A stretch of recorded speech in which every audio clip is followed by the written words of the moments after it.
agasusuruko avec Yambi.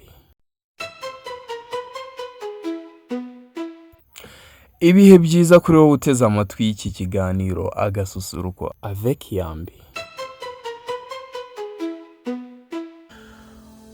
Umuhanzi w'indirimbo Drake Sano akaba na rwiyemezamirimo w'udushya mu muziki we wo mu itsinda rya Active ryamamaye mu ndirimbo zigiye zitandukanye zatumye abanyarwanda benshi babasha kuba bamenya iri tsinda. Yateguje abakunzi n'abafana be alubumu ye nshya. Ni alubumu nziza cyane yahurije abaraperi barindwi harimo nk'uyu muraperi mwiza cyane bita Dr Nganji, Slam Drip, Mistake, Makale Fox, Nilan ndetse na Romeo Rapstar, tutibagiwemo n'uyu muraperi mwiza cyane bita Big Z.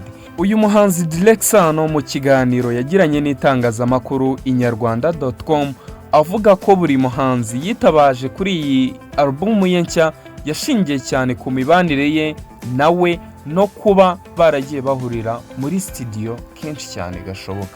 Avuga neza ati mu by'ukuri inspiration yaje abo bahanzi turi kumwe dufatanya umugambi wo gukora izo ndirimbo. Yaramaze igihe kinini adahereza abakunzi be n'abafana be ibihangano bye, yaramaze iminsi asa nk'uwabuze, ariko iyi minsi igiye kuza yabateguriye ibihangano bagiye kwifashisha mu gusoza umwaka n'ibindi bihangano bazatangirana uriya mwaka mushyashya wa 2025. Ni alubumu ye nshya yayise Akazi Kanjye, iriho indirimbo zitandukanye yakoranye n'abo baraperi nakubwiye harimo abo ba Mistake, ba Makale Fox, ba Nilan, ba Romeo Rapstar na ba Big Z na ba Dr Nganji, ba Slim Drip. Ayibana ni indirimbo nyinshi cyane uri buze kuba wakumva ukanazikunda cyane kuri iyi alubumu ye yise Akazi Kanjye. Iri buze kujya hanze ku itariki 25 haraba ari kuri Noheli z'uku kwezi kwa 12 uyu mwaka w'ibihumbi 2024. Ni Drake Sano akuzaniye alubumu nshya 25 Don't Miss.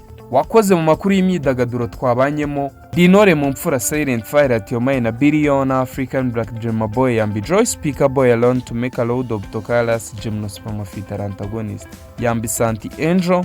Ugira umunsi mwiza. Hug life was I am alone.